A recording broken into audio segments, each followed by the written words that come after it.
So ACCA AFM Advanced Financial Management, which previously, it used to be called P4 back in 2018-19. AFM, if you ask me, it is one of the most interesting papers in ACCA. Financial management or finance papers are always very interesting. Sometimes this paper becomes challenging, and I'll explain you today. In this session, we will discuss the exam syllabus, exam structure. We'll talk about the exam technique. We'll talk about how to overcome those challenges.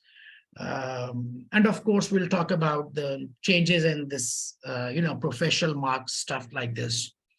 So it's going to be an hour session, 1 hour session probably, and maybe a little less. In the first part, we'll talk about the AFM paper overview, and then we'll go on to the second half. We'll discuss starting from chapter number 1. So before I start, I just want to tell you that many ACCA papers, they have connectivity with each other, like F7 is connected with SBR, AA is connected with AAA, PM is connected with APM, and so on. And of course, there is some overlapping of knowledge as well. But if you ask me, and of course, FM is connected with AFM, like F9, which you call FM, it is connected with AFM. So if we see that, what is the relationship between these two papers? How much overlapping is there?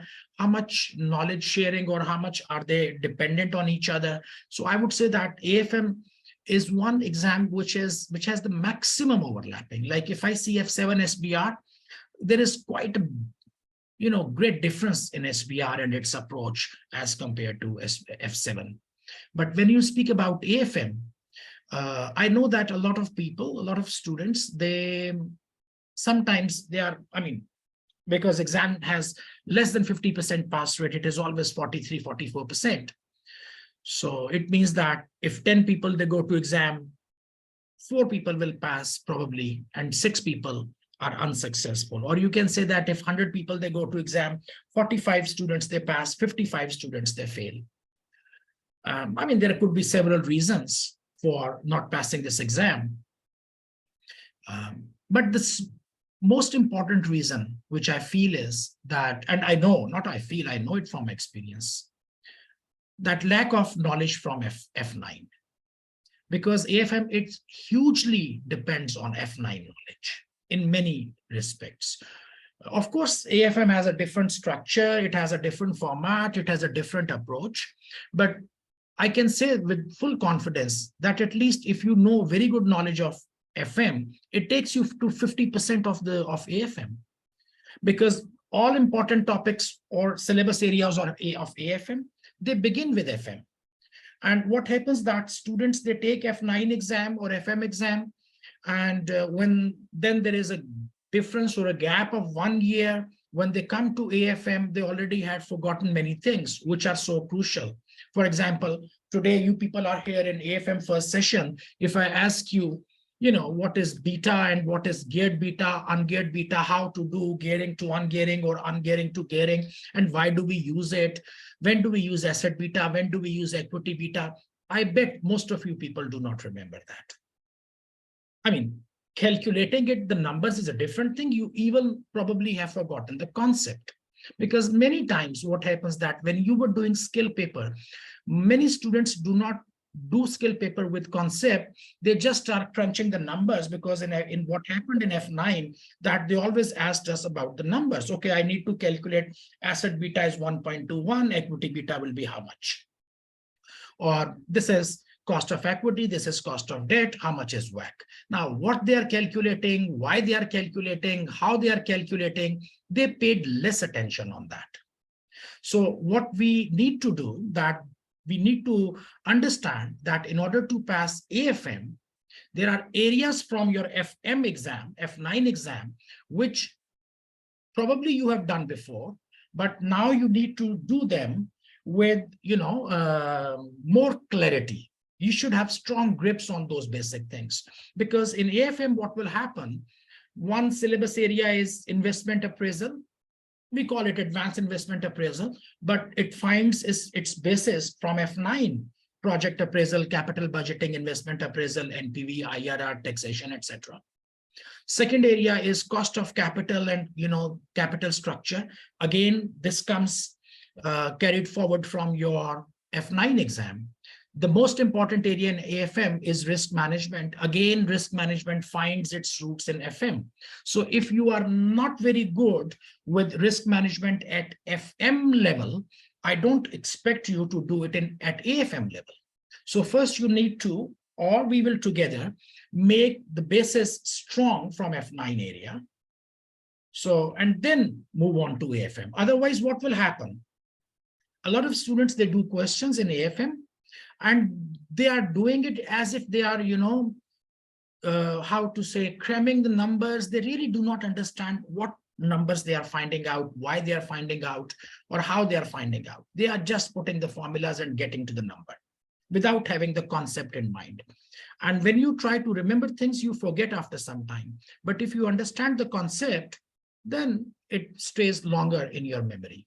So this is like one common, or I would say the basic advice for all people who are doing AFM, that you need to revisit to some topics from your F9 or FM. Without that, AFM will be a nightmare, or could be a nightmare.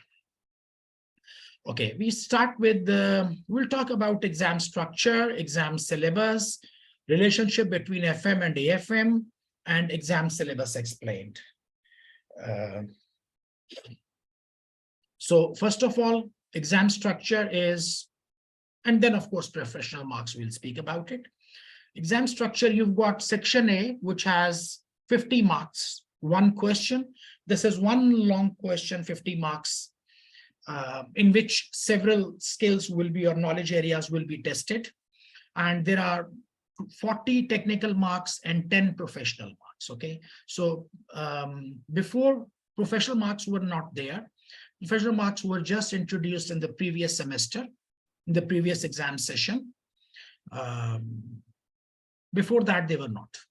So now you have got 50 mark question in section A, which is a long question, and it has 1, 2, 3, 4, 5 requirements, A, B, C, D, E. And out of total 50 marks, 10 marks are for professional marks and 40 are your technical marks. Then section B, you have 2 questions, 25 marks each. And in that 25 marks, 5 is again a professional and 20 marks are technical. So total, there are 20 professional marks available and 80 are your technical marks, okay, for your technical knowledge. Sometimes students, they get a little bit scared about, okay, what to do about this, or how to get these 20 professional marks. Do I need to do something separately? No, you don't need to do something separately. Professional marks will be inbuilt within your response. And how you will maximize your score in professional marks, this is what we need to learn throughout this preparation process, okay? And these are easy marks, by the way. If you ask me, professional marks are easy to score. Key syllabus areas, role of senior financial advisor in the multinational organization. I need to speak about this a lot, and I'll speak it in a little while. So role of senior financial advisor in the multinational organization. Advanced investment appraisal, acquisitions and mergers, corporate reconstruction and reorganization, treasury and advanced risk management techniques. This is area number 5. And professional skills. This is area number 6. You surely are going to get a question from here, definitely. You definitely are going to get a question from here. So these two are always there. Of course, this is also important. This is also important. But if you ask me, the area of, priority of importance, this is number 1, in my opinion. This is number 2, in my opinion. This is number 3, in my opinion. And this is number 4, in my opinion. And this one, it goes all the way everywhere. Now, what is this number 1? This one I didn't discuss, A and F, okay? So how do these two works? Role of senior financial advisor. Let me show you the next slide, and then it will help you to understand better. So 1 and 6 I have put here. Okay. So these are the 4 in knowledge areas which we discussed. 1, 2, 3, 4. And these are 2 things which I put horizontally, because role of senior financial advisor, it will apply here, it will apply here, it will apply here, and it will apply here. And similarly, professional marks will also apply while answering all of these skills. Now, remember, what is this one, this thing? This is very, very, very important. It is many times underestimated because people, they work a lot, they practice a lot on, calculating NPV or, calculating the APVs or risk map or, values for options and futures, etc. See, the first thing which you need to understand is the spirit of this exam. The objective, the purpose, the spirit of this exam. When you were doing F9, they always create a scenario. They say that you are an accountant. I mean, in all skills paper, you are an accountant and you are producing some numbers. You are a senior accountant and you are producing some numbers. And you actually only produce the numbers and you don't do anything else. There is no interpretation. There are no implications. There is no big picture. Thing is that I ask you, how much is NPV? You come in and you say NPV was, 1.5 million positive. Okay, how much was IRR? You say IRR was 14.2%, and that's all. That's all. Because I never expected more from you at that level because you are just an accountant. But when you come to AFM level, your role changes. And you need to understand that who I am. You actually are a CFO in a company, or you are a financial advisor. Senior financial advisor could be internal, could be external. You could be a financial consultant, or you could be a CFO. But you have to advise the management and you have to advise the shareholders. And you need to keep the big picture in mind. It's not only about calculating NPV. For example, if I ask you in F9, how much is NPV? You say NPV was 1.5 million positive. But if I ask you how much is NPV in AFM, you will say NPV is 1.5 million, but it is based on certain assumptions. It is based on the assumption that, the fixed cost will grow at 3%, variable cost will grow at 4%, revenue will grow at 5%, discount rate will be this.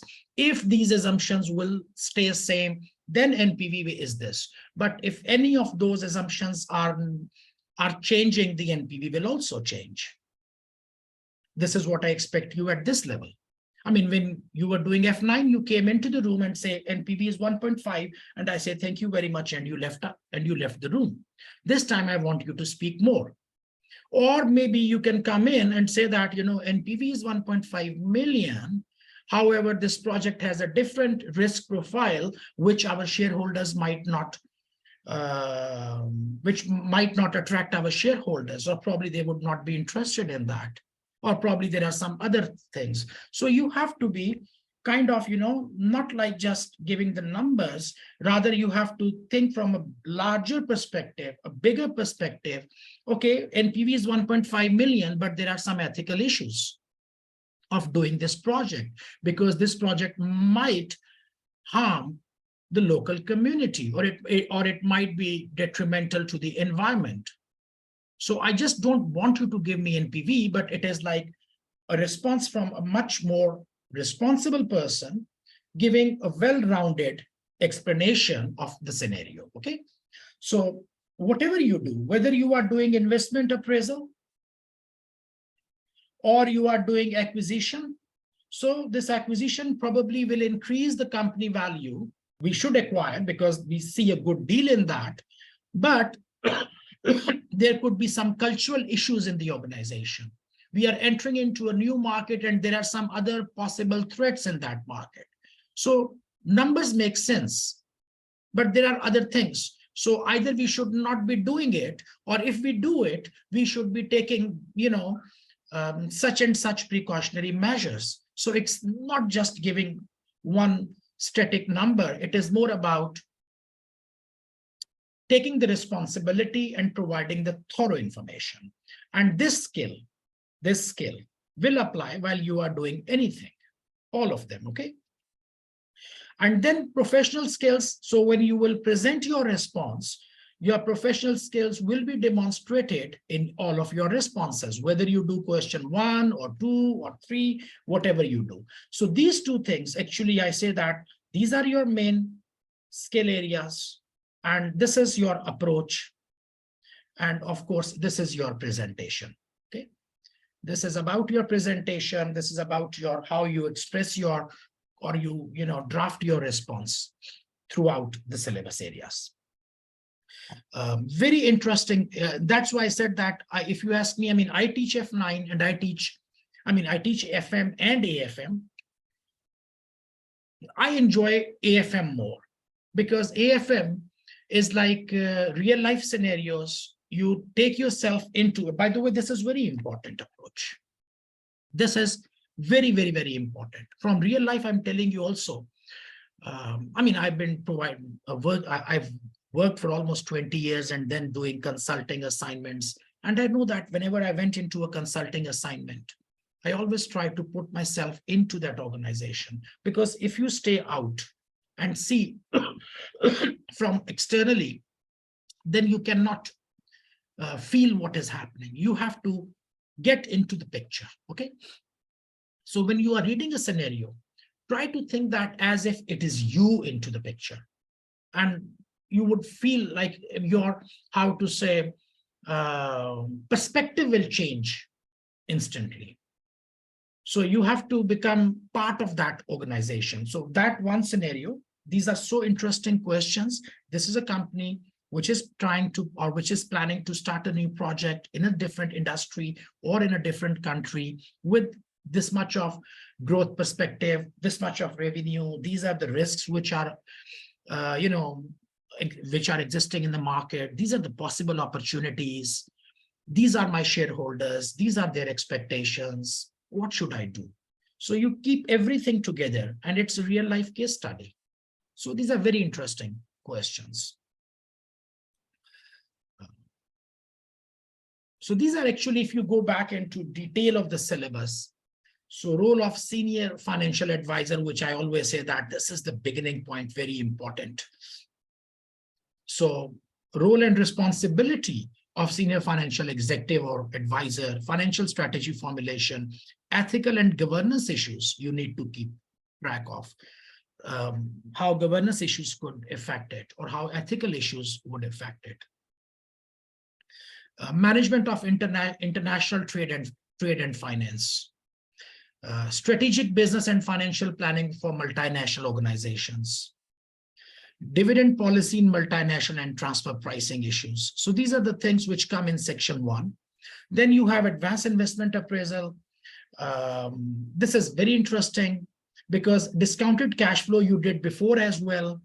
But I remember that when you were doing FM, you always had, okay, there is a project which has a life of 5 years, and in year 1 you will produce this much of cash flow, year 3, year 4, and year 5, and that's all. After year 5, this world is not going to finish. What will happen after year 5? You never thought about it, because mostly we're doing project financing. So projects have a fixed life. So you say this is an asset, or this is a project which has a 5-year life, and you calculate 5 years cash flows. This time you are going to invest in companies, and companies do not have a finite life of 5 years. Businesses, they work in perpetuity. So you need to find out the cash flows for 5 years, and then you need to find out the cash flows for perpetuity and then discount them. So this is one thing which is different in cash flow technique. We call it terminal cash flows. Then what you will do here, that before we calculated NPV, which was net present value, this time we are going to calculate APV as well, adjusted present value also. So this is going to be a new topic for you, okay? Application, by the way, another thing, when you were discounting it before, you were discounting it with WACC, and you were actually using, you were using cash flows in one currency.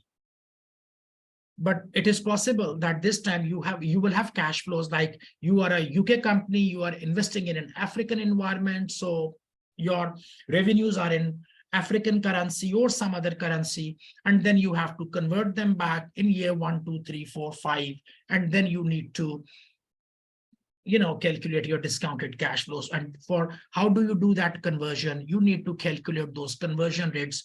You need to find out the forecast exchange rates for the next 5 years. So this is also an addition. Multiple currencies could be involved there.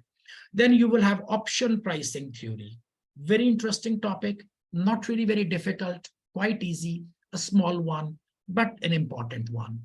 So option pricing theory means that this is an NPV project which has a 5-year life, but maybe it's so when you see this thing that this project is there, but this project probably is not very much attractive, NPV comes out to be negative 2 million. So historically, from our FM perspective, we used to say that, okay, we are not doing this project. But what happens here in AFM, they tell you that there is a possibility that at the end of year 3, maybe you can sell the project and get some particular cash amount and walk out. So that is an option to you.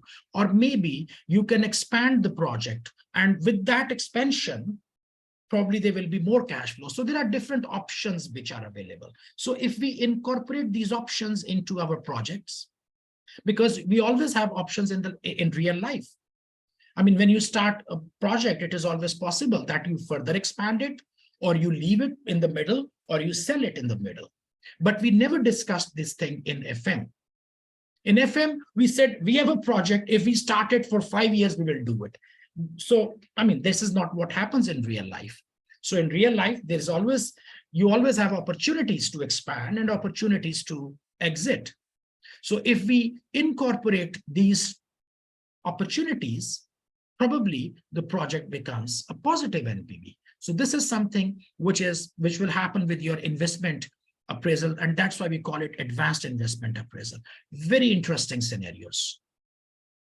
Impact of financing on investment decisions and APVs. So you take debt financing and how it is going to, the debt financing or subsidized debt financing, how it is going to create tax impact and cost of debt, how it will be changed and how WACC will be changed. Valuation and use of free cash flows. So what we learned here before in FM, we talked about free cash flows. Remember, we said this is our revenue, which is this much for variable cost, fixed cost, depreciation. These were my cash flows, whatever, tax impact. And then I multiply it with the discount factor. And I said, this is my PV. Okay, so this was your cash flow.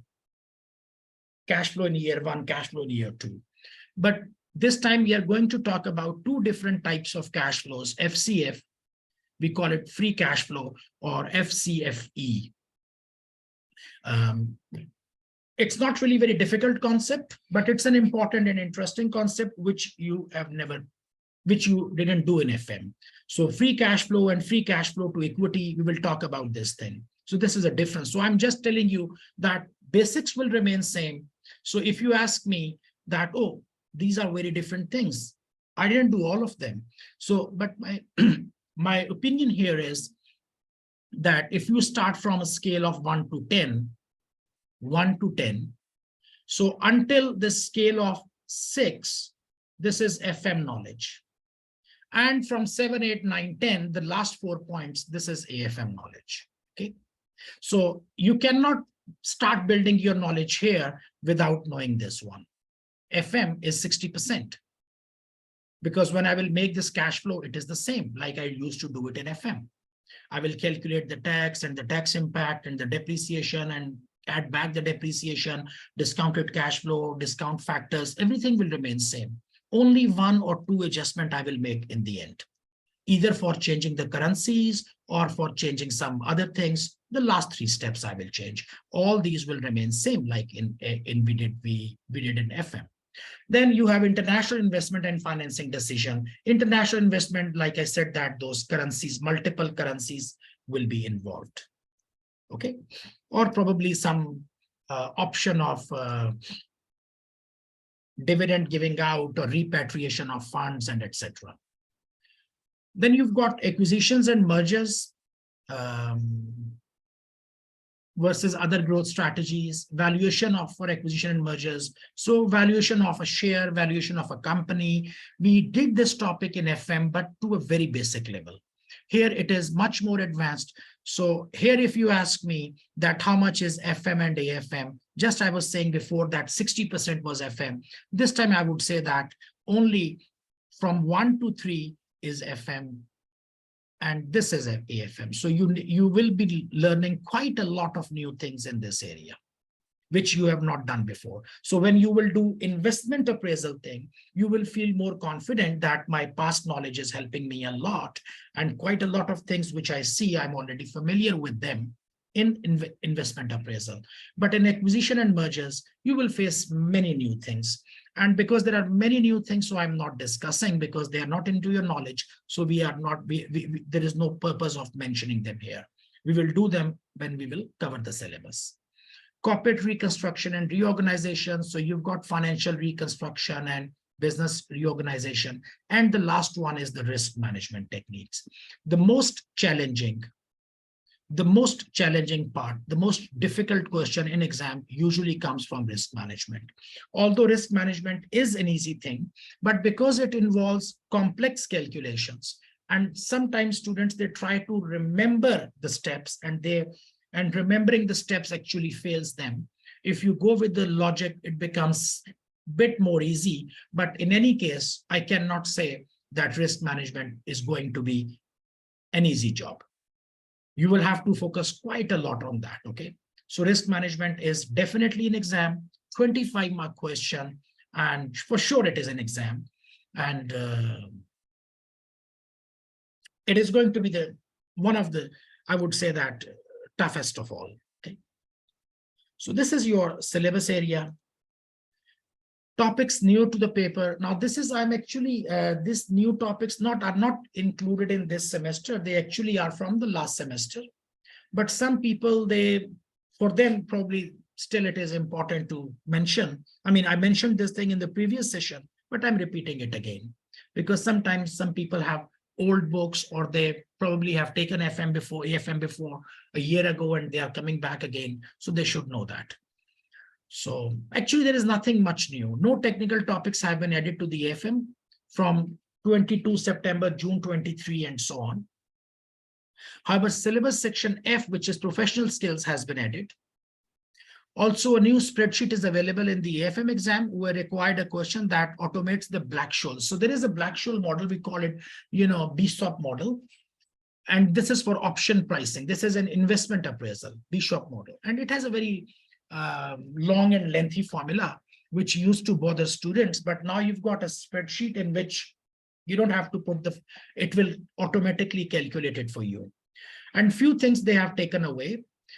You just have to put the values like PA, what is PA, what is PE, how much is R, S, and T, and then it will find out the value for you.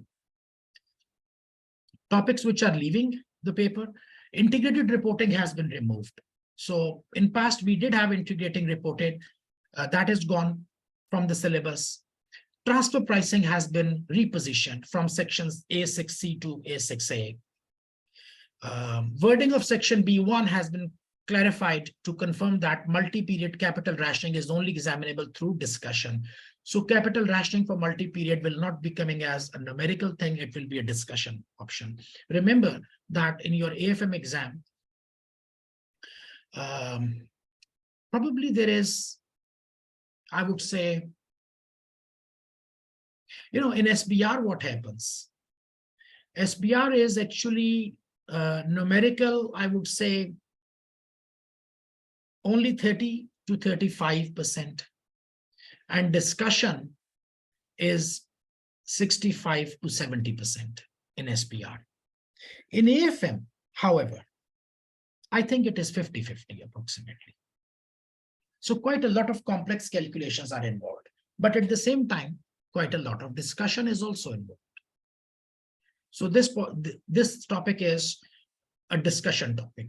Why I'm explaining this thing, I don't want to jump and rush straight to chapter number 1 and let's do it. It will not help you in passing the exam. You first need to get prepared mentally that what this exam is for, and what is the philosophy of this question paper, what am I expected to do, my response or my draft or my answers. um, Ultimately you have to satisfy the examiner. So where I should be coming from, or where the examiner is coming from. Because if you do not understand the question very well, you will never be able to answer it properly. Before we had Vega and Rho, those Vega and Rhos, these are, some calculations, these have been excluded, so I will not be discussing it. You can even ignore it because you will not see the Vega and Rho in the course now. So section A, one question, 50-mark question, 50-mark, the long question. Usually I would suggest you to do this question later. So you've got question 1, you've got question 2, you've got question 3. Okay, this is section A, this is section B, this is section B. And of course, this is 25 marks, 25 marks, and 50 marks. I would suggest that first you should see that out of these 2 questions, whichever you know best. So if you say that, okay, there are 2 questions, 2 and 3, question number 3, I know very well. I'm much confident with that. I say first go and do this thing. Don't get involved in A, because question A is long, and question A will take so much of your mental energy. It will exhaust you. It will, suck your energy. You will feel tired after doing question A. So if you do question B first, which is out of 20, which is for 25 marks, and you have done it reasonably good, and you expect to get some 17 or 18 marks out of that, you say, okay, I'm done with that. And then you should see to be question B. If question B also you feel confident and you think that if you start it, you can get out of 25, not 17, 18, but at least I can get 10 or 12 marks or 13 marks from here. So I'll say go for this one as well. So I know I can get 13 marks out of that. So 18 plus 13, 51 I already have got. Now I only need 19 marks. And that I will go from here. So of course, I don't plan for getting 50, but at least passing the exam is the first benchmark in my mind. So question number A should be either done at part A, section A, question 1. Never do it in the beginning. It could be done as a second question, or it could be done in the end, number 3. But it should never be at number 1 place, okay? So section A, 1 question for 50 marks. This question now candidates to perform complex computations, evaluate and analyze information, discuss and assess various options, apply skepticism, make judgments or commercial recommendations, possibly based on explained and justified assumptions. So it is a long discussion question with quite a lot of calculations. So if I have in my mind that I still have to do question number 2 or question number 3, I will not have that, peace of mind to allocate time to this thing. I will get rid with question 2 and 3 first, and then I come back here, and then part A, B, C, D, E, in whichever order I can do, I will do that. The question is substantive and analytically complex. The question will contain 10 professional skill marks and will test communication, analysis and evaluation, skepticism, and commercial acumen. So these are actually 4 professional skills. Communication, number 1, analysis and evaluation, number 2, skepticism, number 3, and, and commercial acumen, number 4. So these are the 4 commercials, professional skills, and probably all of them will be tested here. Section B, we've got 2 questions. So section B consists of 2 compulsory 25-mark questions, each with 5 professional skills mark, testing at least 2 of the following skills. So you've got those 4 professional skills, at least two will be checked. Either skepticism and commercial acumen, or analysis and evaluation, or probably communication. Questions may require candidates to perform computations. So if you see now here, it does not say complex computations. When I was showing you previous one, I use the word here, complex computations. But when I come to question number 2, I say computations. So, of course, calculations will be there, but these are not very challenging. And that's why that I said I would start with question number 2 or maybe 3. Interpret and analyze information, discuss and evaluate various options, make judgments and explain assumptions. Just like I was saying in the beginning, that in AFM, you just do not produce the numbers. You have to interpret the numbers. You have to analyze the numbers. You have to find out the contradictions given in the scenario. You have to mention the assumptions which you made or which were given in the exam question, based on which you produce the numbers. When you say that, if you say that my NPV, let's be very specific. You say that very easy. If you say that my revenue in year 1 is 20 million, or in year 2, it is 22 million. So it is growing or something, 24.2 or whatever. So this 20 million revenue, actually it is based on what? It is based on the quantity which you have sold and the selling price which you have sold. So there are two assumptions. You say that quantity, I'm going to sell 1,000 units, and the selling price I assume to be, 200 or 2,000. So this is your quantity, which is an assumption. What if you do not sell this quantity? Then this thing is also under question. So you always make your assumptions that the numbers which you are producing, these numbers are based on which assumptions? Number 1, I always need to know. When you come up and you say that, so let's suppose you've got 5 years cash flows, and of course, these are for future. And you say that my NPV is 5 million or so. I say, are you 100% sure this is going to be the NPV? If I give you the project, are you going to bring me this thing? And then you stay back and say, no, actually, I calculated it 5 million. I said, you did calculate. Now take the keys, run the show. Run the show and bring me 5 million. You say, you know what? I'm not sure if it will be exactly 5 million. Why? Because I thought that prices will inflation or, the fixed cost will increase by 4%. What if it increases by 5%? Then this number will go down. Oh, yes, now you are coming to the point. So when you are telling me that it is 5 million, you should tell me in the very beginning that this 5 million actually depends on 4%. If something changes, this 5 million will also change. So do not come to me and say this project gives you 5 million, because when you say it will give you 5 million, you are giving me as if it is a word of God. No, you should tell me that it is 5 million. However, it depends on these factors. Or it is 5 million, but it offers more risk. It is 5 million, but this does not go, or it is not linked with our existing portfolio.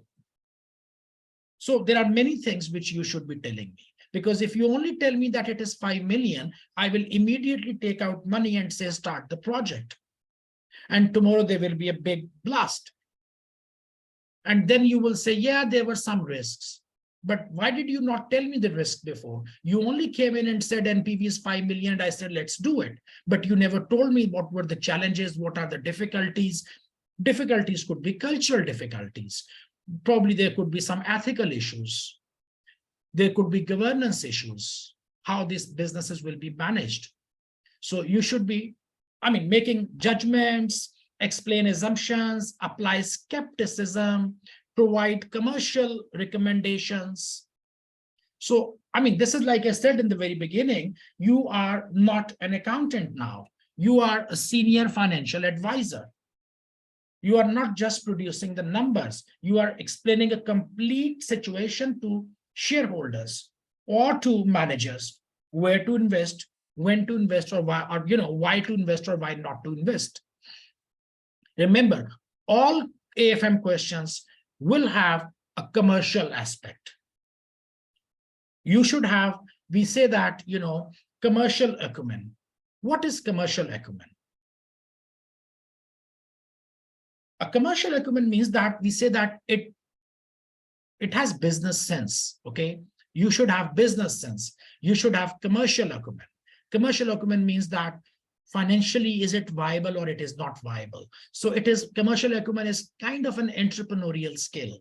It is kind of an entrepreneurial skill where you see everything, the financial impact of that thing. So is it commercially viable or not? Is it financially feasible or not? Question will be a mix of computations and discursive requirement. It will have part A, part B, part C. Part A will say calculate the NPV. Part B will say calculate the APV, for example. Part C will say discuss. So it will be a mix of these two things. I again say, listen, all of you people who are sitting in this class today, I know that you are not engineers, you are not doctors. Neither am I. I'm not an engineer. We are all accounting and finance people. The only thing is that we are in different stages of our journey, okay? Some of you people are here, some of people are here, some of you people are here. I'm already somewhere here, not because of any other reason, just because of my age. So I am probably today 51. I have covered this distance. You people are coming behind me, okay? And we all follow almost the similar path. It's not that next year you will start seeing some patients in some hospital. No, you will work in accounting and finance field. So today it is 2023. Most of you people are around 30 years of age, probably less, maybe a little bit more, but 25 to 30 is the age group. And you still have to work 30 more years. So it means that you go back to 2053. I see many of you people working until 2053. Okay, 2053, 30 years from today. In 2053, I might not be around. Probably I would be pretty far away, but you guys will be working. And finance is something which you cannot get rid of. This is the basis of all the business. This is the basis of all the business. Accounting is just reporting what is happening. Finance is like creating the business, creating value, giving shareholder value, maximizing shareholder thing. So finance is actually the business. I mean, if you see, the business part is not accounting. Accounting is just recording what has happened. Whether it is good, whether it is bad, you just report it. And you do not increase the shareholder value. I mean, indirectly you do increase, but directly you do not maximize the wealth.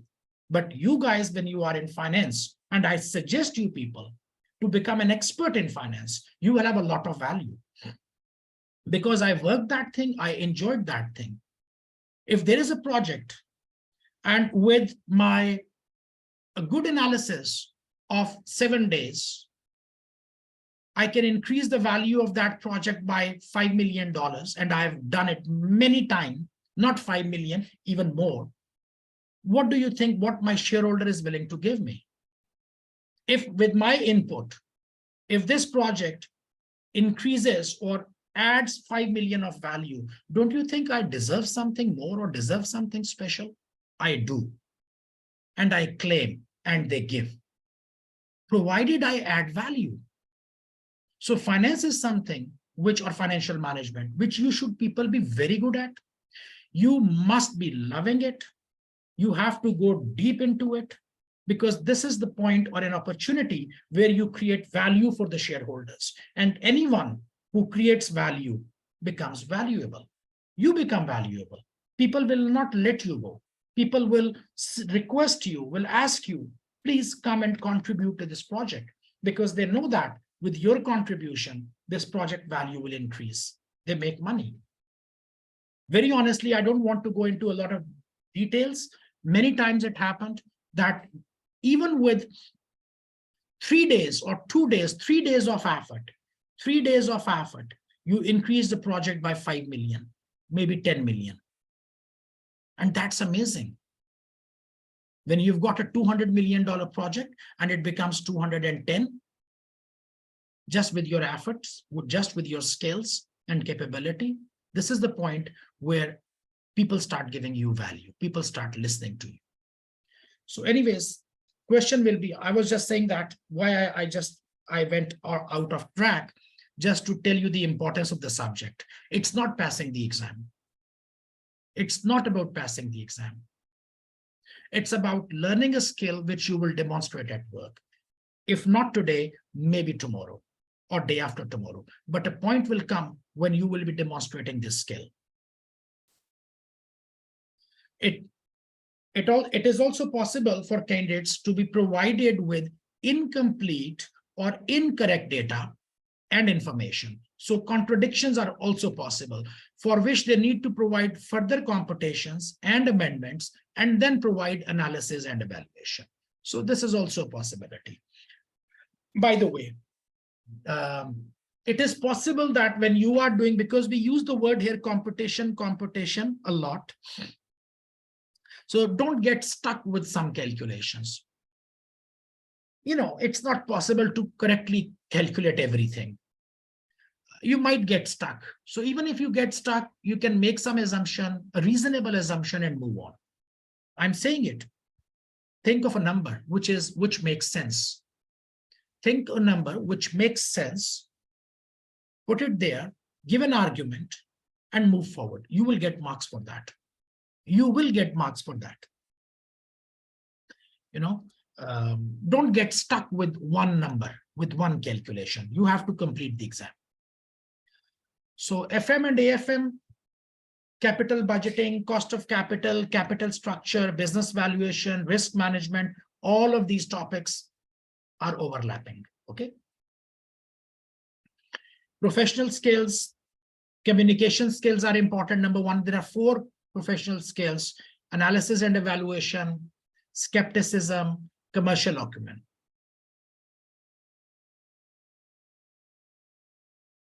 Now, this professional skills, let me tell you, professional skills were always there in ACCA.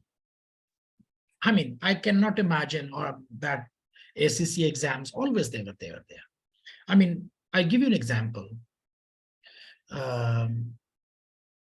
There's a question for 10 marks. Okay, and there are 2 students, A and B.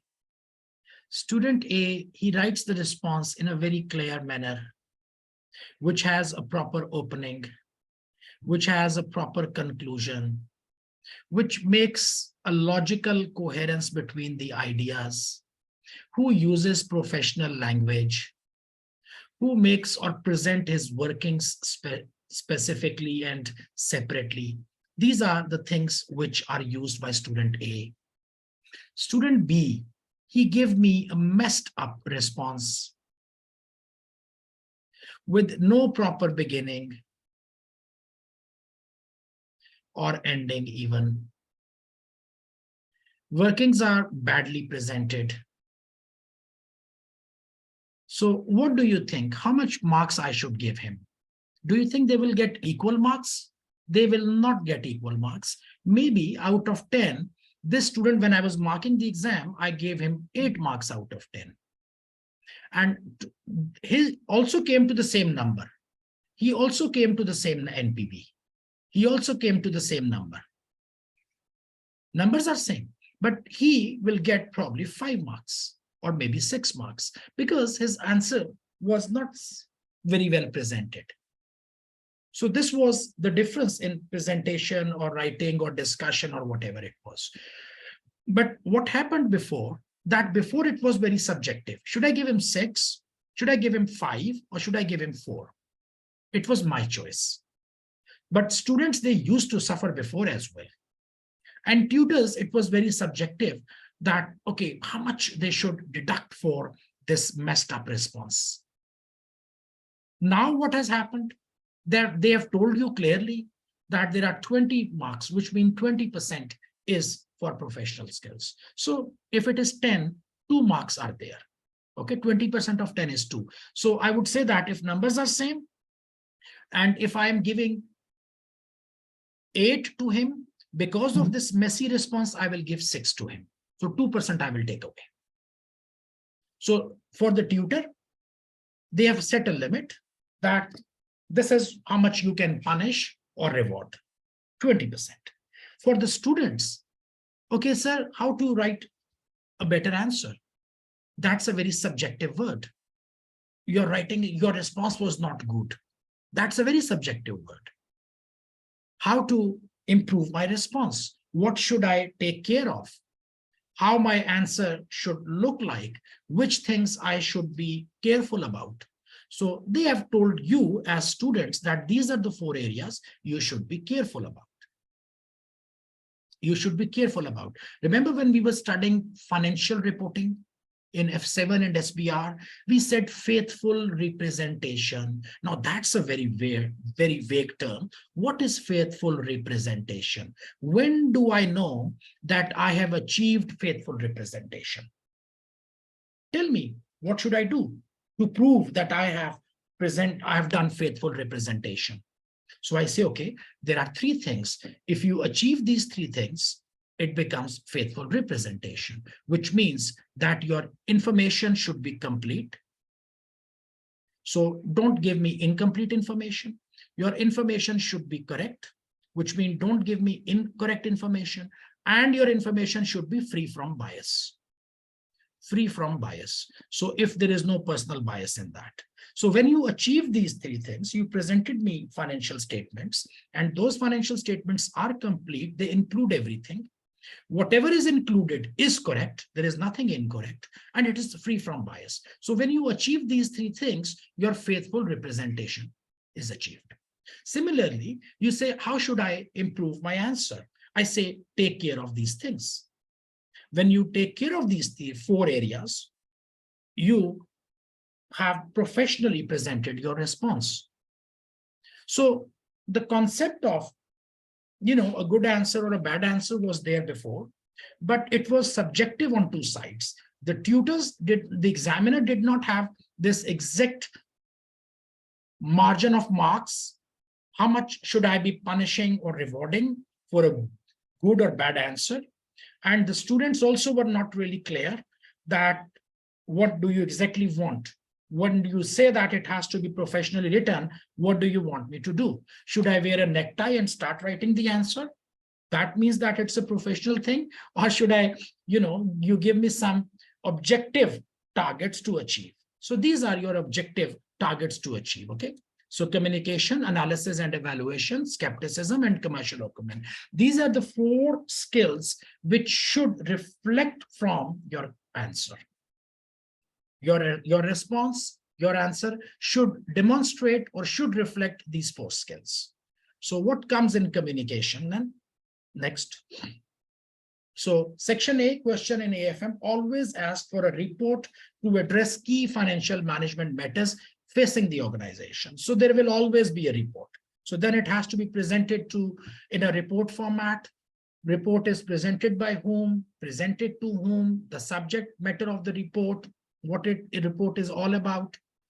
The report should have appropriate report heading, subheadings, introduction, which explains the content of the report to follow in the very beginning. In the first, we call it abstract. In 1 paragraph, you mention that what is the scenario, what you were expected to do. So you put it in the very beginning so that it creates interest of the people. Why are they reading this thing? You have to put it in the very beginning. Your report might be a 2 pages report. It might be a 3 pages report. Why should I read these 3 pages? What are you going to discuss? What was the scenario? What was the problem? And what approach did you use to do your findings? The candidate response in the body of the report should look professional, use appropriate language. Appropriate language, okay?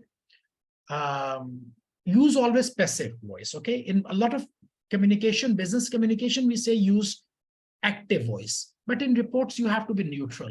Don't say, I suggest. Say it is suggested. We should do this. No, don't say we or I or you. Make it subjective. I'm sorry, passive voice. It is recommended. It is suggested. It should be done. Something like this, okay? Appropriate language. Be clear and effective. Remember, speaking long is always very easy. I always give this example. Two real life things I will share with you. You understand where I'm coming from. American President Abraham Lincoln used to deliver very good speeches. So somebody asked him that, Mr. President, when you have to deliver a speech, how much time do you take to write your speech? And he said that if I have to speak for 1 hour, it takes me 2 days to write my speech. If I have to speak for 1 hour, it takes me 2 days to prepare my speech. But if I have to speak for 15 minutes, it takes me more than 1 week to prepare. So if I have to speak for 15 minutes, I need a preparation of 1 week or more, because delivering a small speech is always a difficult objective. Similarly, there was this Russian writer, Dostoevsky.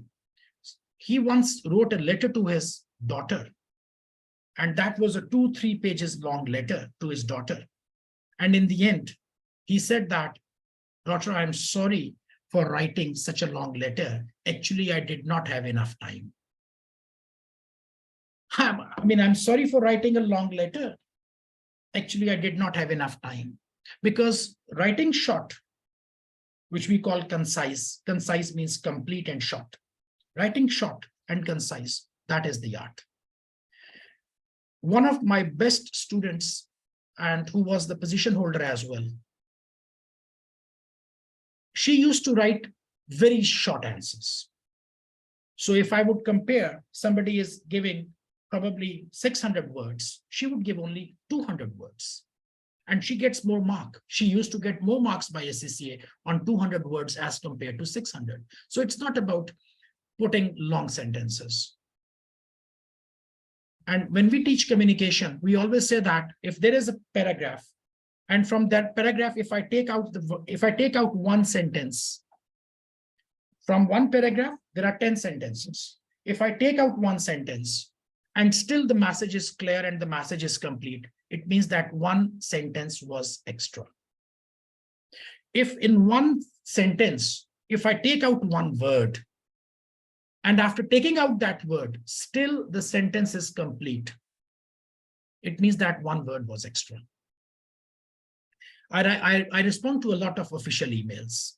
Even when I write down a 5 lines email, I have to read it 3 times and make corrections, take out some words, and that 5 lines, it becomes 3 lines. This is where you talk about clear and effective language. Short language is always more effective. The strongest word is no. One way is you start giving reasons, you say no. When you say no, this is the strongest word in the language. No means no, that's it. Anyways, be concise. Don't think like I have to write long. You should have your thought process should be very clear.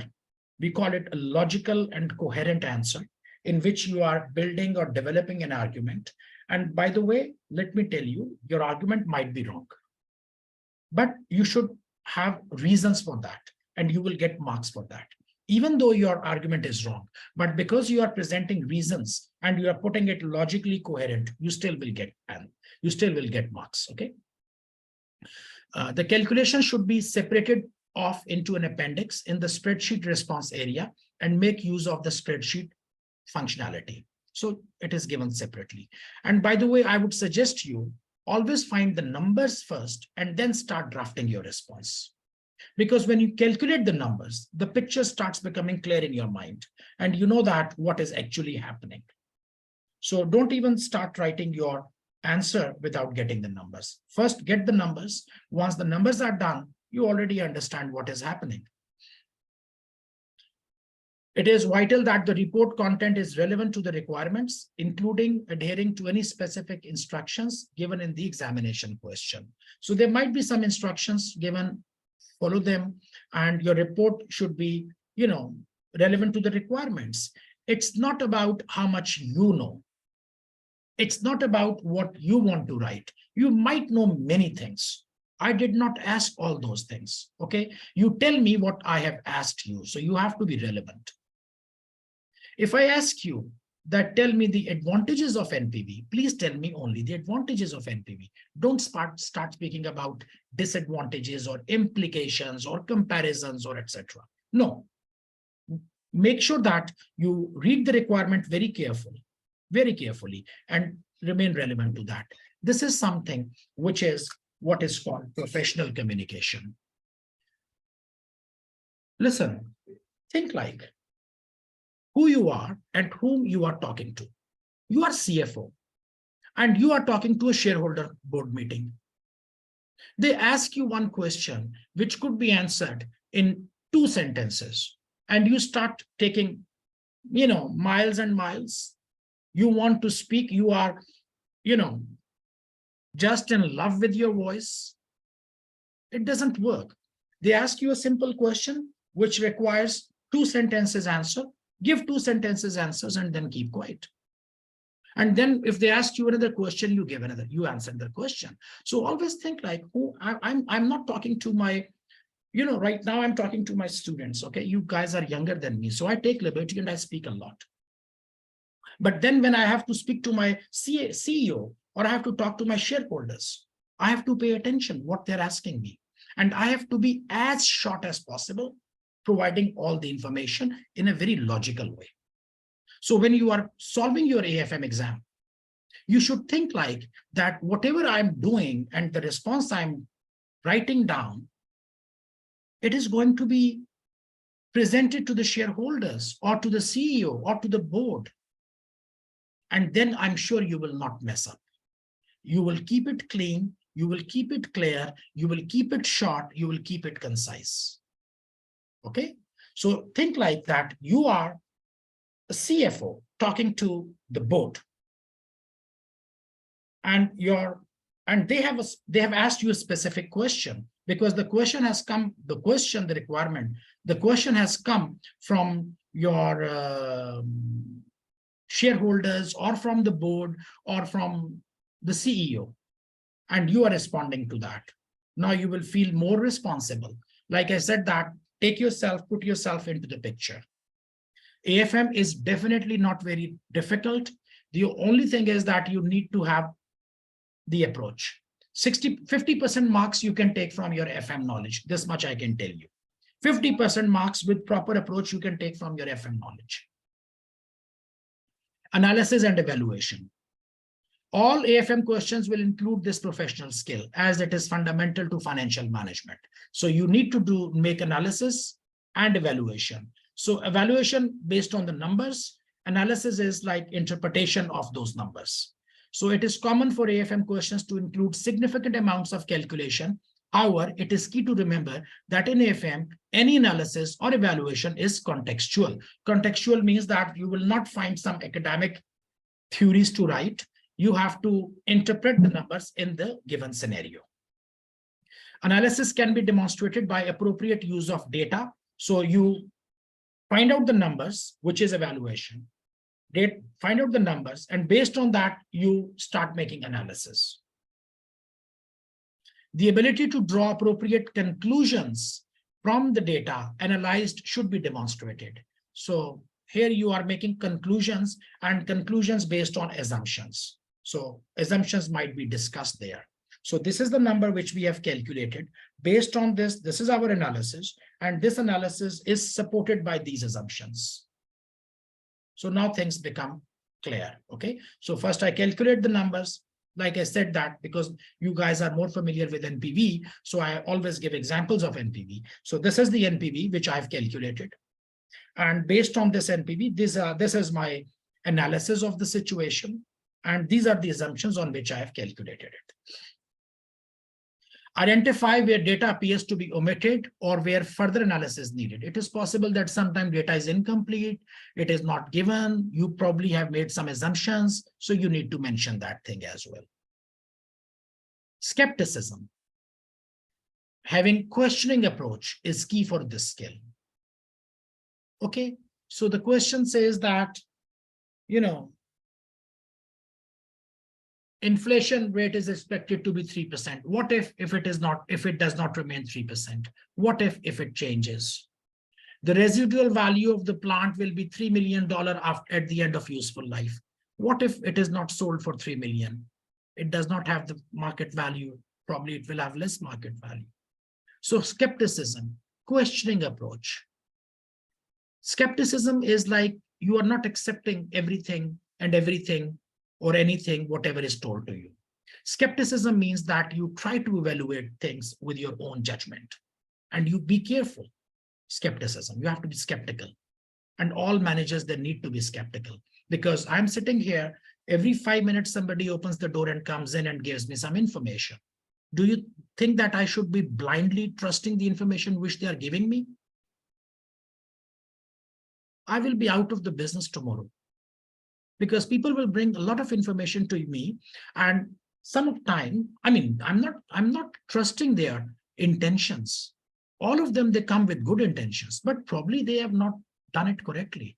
Maybe they have incomplete information. Maybe they have wrong information. Maybe they got it from the wrong source. Maybe this is an old information. Or maybe this information which is not relevant to me. So I have to be very careful that whatever information is given to me, I need to evaluate, the authenticity of that information. So you should have a questioning approach. And that is one skill which is needed by the senior managers, because managers, they have to take decisions. Decisions are based on information. So the quality of information, it directly depends the quality of decision. Good information, good decisions. Bad information, bad decisions. So whatever information is given to me in real life or in exam, I have to be skeptical about it. I need to see the validity of this information. Unless I'm not sure, I will not use it. Even if I use it, I will keep a question mark. I've used this information, but there is a question mark on that. I have made an assumption, so that the readers, they know that this information has been used, but there are some doubts about that information, or some further data was needed. So that questioning needs to lead to effective challenges of information, of evidence provided, and assumptions stated. This includes the ability to identify contradictory evidence and remaining skeptical about information that has been provided in the scenario. You have to do that, okay? So because this is what we do in real life as well. And we need to do with the question as well. Like I said, that question says that inflation rate remains 3%. What if it does not remain 3%? Then what happens? AFM often uses theoretical models, which include assumptions and also can include stakeholders in question scenarios, making statements about their beliefs and perceptions. This is very, very common thing actually in exam. Include stakeholders in question scenarios, making statements about their beliefs and perceptions. The CEO, he thinks like this. The CEO believes that hedging, using option pricing and hedging is the most beneficial. The CEO believes this thing. One of the shareholder has mentioned their concern. You will find these sentences very frequently in exam. And you need to address those challenges, because these are the people who have made some comments and you cannot ignore their comments. And actually, I always say, if you people have watched my videos before in previous session, I say that the answer lies in the question. The answer lies within the question, because many times you are stuck and you say, okay, what should I write next? What should I talk about? What should I talk about? Which areas I should address? Where I should begin from? These type of things you will face. But these are the clues, because one of the shareholders has mentioned their concern. Oh, you cannot ignore shareholders' concern. So this is the starting point. I take his concern and I start responding on that. Okay, so you have to pay attention to the language of the question. And this is a very, very common thing which will happen. And that gives you a food for thought that, okay, this is a thing which I need to address because this is shareholders address. I mean, shareholders concern, which they have addressed. And I mean, I need to talk about it. These challenges, however, cannot simply be in the abstract. Okay, then you go to commercial acumen. All AFM questions are set within a commercial scenario. Of course, it's a commercial organizations. They have commercial goals. I mean, they have financial objectives, which you need to address. Whatever context is used, candidates need to understand what does and does not work in such organizational scenario. Therefore, any advice or recommendations have to be practical and plausible in the given. So what will work, what will not work? Is it commercially feasible or not feasible? To demonstrate this skill effectively, so how should I demonstrate? Candidates will need to use the question scenario information to draw evidence that relates to the organizational context, but also take any other practical commercial considerations into account. So, I mean, aligning the financial goals, if this particular scenario or the question or the decision which we have to make or the recommendation we are making, if they are in alignment with, or if they are aligned with the shareholders' goal, the objective of the organization, if it is achieved or if it is not achieved. I mean, I give you just one thing, that one of the shareholders, he said that we believe that a 12% rate of return or 12% return is sufficient. So now you find out how much the project is giving the return. Is it satisfying this goal or not? Need to look at external constraints and opportunities where relevant, and also consider the validity or reasonableness of any assumption. So what are the external constraints? Possibly, it is not that every question will have all of them. It is not. It is not that whatever we have discussed, everything will appear in exam. Something may appear. Maybe this will appear or maybe something else will appear. But sometimes constraints can also come up. Any assumptions which you make within the organization, internal as well as external. So you need to see internal constraints and the external constraints. So awareness of internal constraints within an organization. Constraints could be about, your abilities about technology, your abilities about capital, your abilities about taking the risks, your abilities about many other things. Whatever are the constraints. Constraint means limitations. So you need to see that what limitations are there. So that is commercial acumen. So these are the four skills which will ultimately,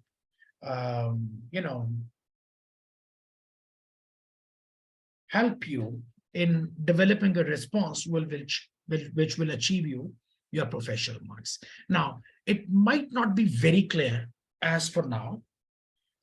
I would suggest that I will upload this slide. So this presentation, I would suggest that you read this skills again.